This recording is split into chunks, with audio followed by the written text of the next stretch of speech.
L'invité du vendredi avec Sylvie. Et nous voilà de retour sur le 90.5 FM pour accueillir notre invitée qui est une pionnière et figure incontournable dans le monde de l'influence. Elle fait son grand retour sur la scène internationale avec la relance de son agence Shona Events. Femme de conviction et de persévérance, elle lance même dans la foulée une nouvelle application mobile. Mais au-delà de son parcours professionnel impressionnant, elle est aussi une femme profondément engagée, marraine de l'association Zaka et investie également dans l'association Le Cœur des Mamans. Vous l'avez sûrement compris, Magali Berda est avec nous aujourd'hui en direct dans Vivement Vendredi sur Radio JM. Magali, bonjour. Bonjour. Bonjour Magali, merci d'être avec nous. Ça va et vous surtout? Comment allez-vous? Ah bien écoutez, en tout cas, on est ravis et on est honorés par votre présence, certes par téléphone, c'est parce que vous n'avez pas pu faire autrement, mais en tout cas, merci d'être avec nous pour la première émission de Vivement Vendredi, surtout que vous êtes quand même devenue à 90% marseillaise. On peut dire ça. On peut dire ça. Voilà, c'est pour ça que vous venez avec nous sur Radio JM. D'ailleurs, est-ce qu'on peut dire que Marseille a gagné votre cœur, Magali? Oui, ça y est. C'est acquis. C'est bon. Bon, pas de problème à la maison ce soir, c'est très bien.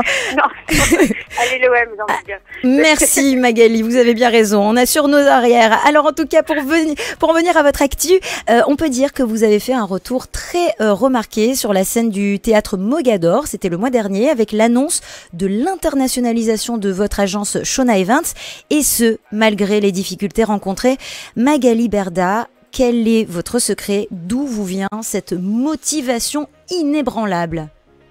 Écoutez, je pense que c'est de chez nous, on va dire. La résilience, la persévérance, on l'a tous un peu au fond de nous-mêmes, mais c'est du travail, c'est un combat, et je suis très fière, très heureuse de ce retour au Mogador qui effectivement a été un bon moment, et je suis vraiment heureuse. Eh bien écoutez, on est ravis pour vous. Et alors justement, pour en revenir à ce développement à l'international, comment l'avez-vous mis en place? Écoutez, quand ça a commencé, quand je suis allée, je vais être très honnête avec vous, quand je suis allée visiter les kibboutz d'ailleurs, avec Zaka au mois de décembre, où c'était très très compliqué pour moi, où j'ai vécu des mauvais moments médiatiques, comme vous le savez, oui. Et parce que je me suis rendue en Israël, et je me suis rendu compte à ce moment-là que la France, ça devenait très compliqué. Et du coup, on a été démarcher des influenceurs un peu à l'étranger, et on s'est aperçu que là-bas, on était très bien reçus, très bien traités, et on a commencé à développer un pays, 2 pays, 3 pays, et puis après, ça s'est enchaîné. Et je pense qu'on a trouvé un nouveau créneau, et on était très très heureux. Alors justement, les influenceurs étrangers vous ont suivi volontiers, si je comprends bien. Ouais, oui, c'est ça qui est dingue, et puis ça m'a fait du bien, ça m'a fait reprendre confiance en moi, ça m'a apporté beaucoup.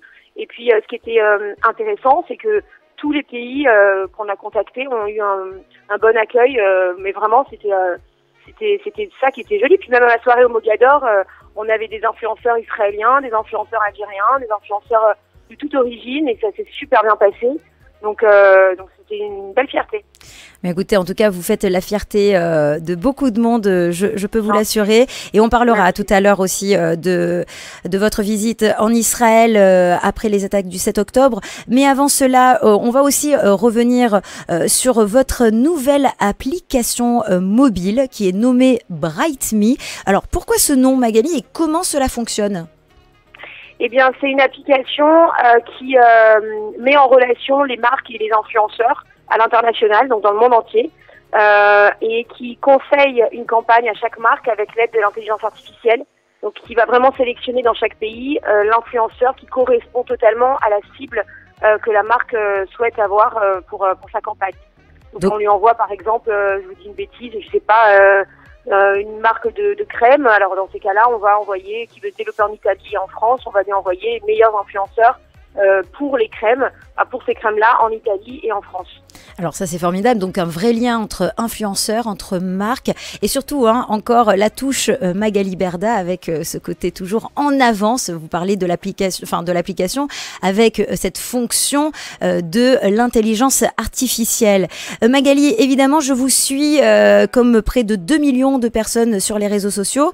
J'ai pu voir sur votre compte Instagram que vous aviez organisé il y a quelque temps une soirée avec avec justement ces nouveaux influenceurs, ces jeunes influenceurs. Alors c'était une superbe ambiance, on l'a vu sur les réseaux, ambiance bon enfant. Est-ce que c'est ça aussi la nouvelle agence de Magali Berda, des liens forts entre influenceurs, mais aussi de la bonne énergie, de la good vibe, comme on dit? Exactement, c'est exactement ça. Nous aujourd'hui, on veut plus, on veut se payer le luxe de choisir les gens avec qui on travaille. Je pense que c'est un luxe de bien s'entourer et puis de sélectionner les gens aussi avec qui on bosse, qui voilà, pas dans les dramas, pas dans les histoires, pas dans les conflits, pas dans toute cette négativité et toute cette mauvaise ambiance et ça se passe super bien. Donc quand on est parti effectivement en Belgique, on leur a demandé voilà, on voulait pas filmer des choses qui étaient on a envie de rester là où on sait faire le mieux, c'est-à-dire divertir les gens, leur montrer ce qu'on fait, ce qu'on vit, mais sans attaquer tout le monde, sans crier, sans voilà. Voilà, ben oui, effectivement, vous êtes une femme de paix, Magali Berda, et cela ne vous a justement pas empêché, après les attaques terroristes du Hamas le 7 octobre 2023, vous l'avez dit en introduction, de venir en Israël. Vous n'avez également pas hésité, comme certaines personnalités, à vous exprimer sur les réseaux sociaux. Est-ce que pour vous, c'était important de le faire? Oui, c'était important parce qu'effectivement, on est très peu.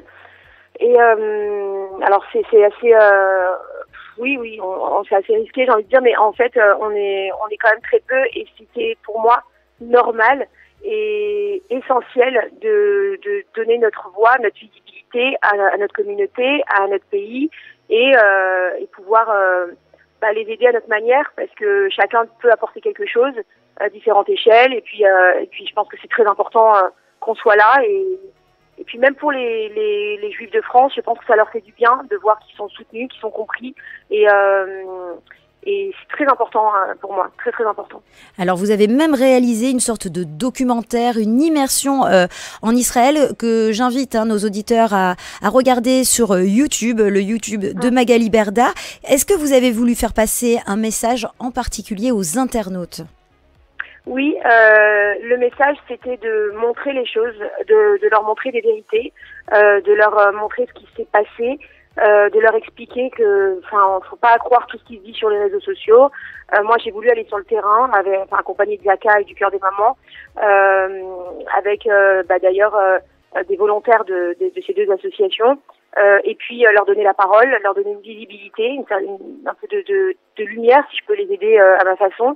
Et c'était incroyable. Franchement, on sort de ici, on est dans un cocon, oui et non, parce que c'est à la fois très dangereux aussi pour les Juifs de France, mais ici, parce que vous le savez, la sécurité c'est un peu compliqué ici, mais voilà, c'était aussi pour dire nous aussi on est là en France, on vous soutient Israël et on est avec vous et s'il faut se bouger, on se bouge, quoi. Donc, et je pense que tous les Juifs de France sont assez d'accord avec moi là-dessus.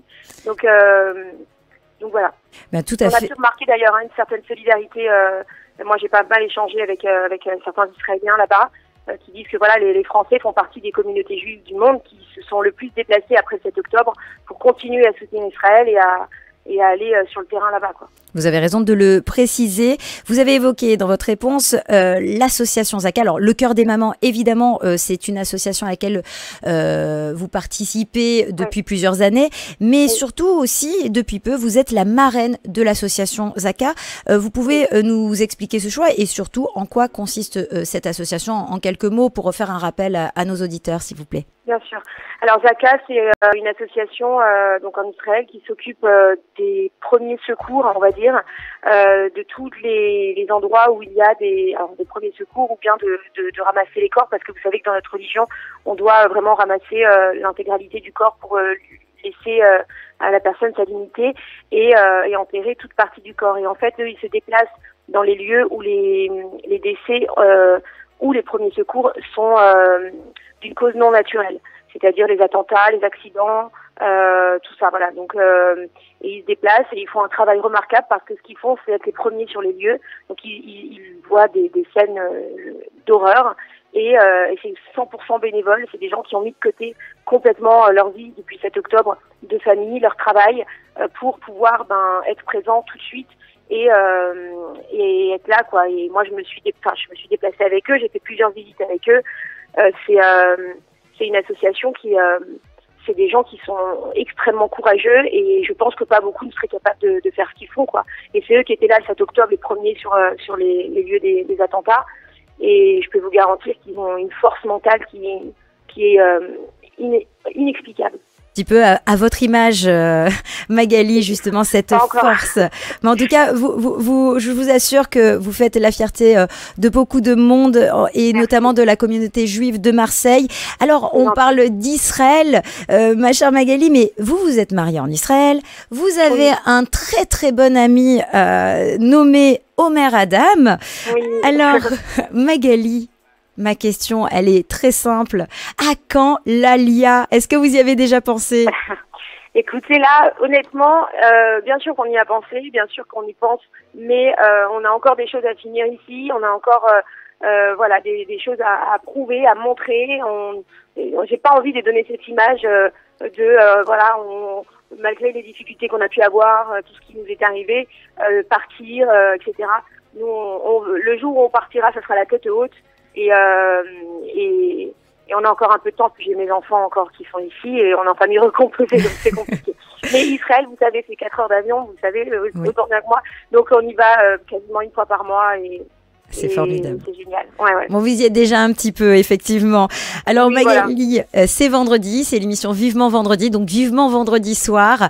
Je vais, bien sûr, vous souhaiter un très bon Shabbat et vous faire une petite demande personnelle pour toute l'équipe qui est à mes côtés. On a d'ailleurs Baba Rudy, notre humoriste, qui est arrivé dans les locaux et qui me dit, j'adore manger, j'adore l'oriental, j'adore tout ça. Et il me dit, est-ce que tu crois qu'on peut se faire un soir invité chez notre amie Magali Berda? Parce que ces Shabbats sont exceptionnels. C'est vrai, avec plaisir. Mais moi, c'est tout traiteur, je ne sais pas cuisiner, mais avec grand plaisir, je vous invite. Est-ce que vous venez à Paris, du coup? Ah bah à Paris, non. Pour Paris. Vous venez quand même aussi à Marseille, Magali. Donc je viens vous faire un Shabbat à Marseille. Ah oui, on le fait tous ensemble, un Shabbat communautaire. Allez, voilà. Avec plaisir, avec plaisir. Eh ben écoutez, avec grand plaisir. Merci pour tout. Je vous l'ai pas demandé, mais j'ai eu ma petite souris qui m'a indiqué que vos chansons préférées étaient celles de Eden Benzaken, mais aussi Omer Adam. Alors pour terminer cette interview, eh bien on va diffuser immédiatement Eden Benzaken et vous remercier et à très bientôt, Magali Berda. Merci à vous, c'est gentil. Merci beaucoup. Shabbat shalom. Shabbat shalom, merci. Merci.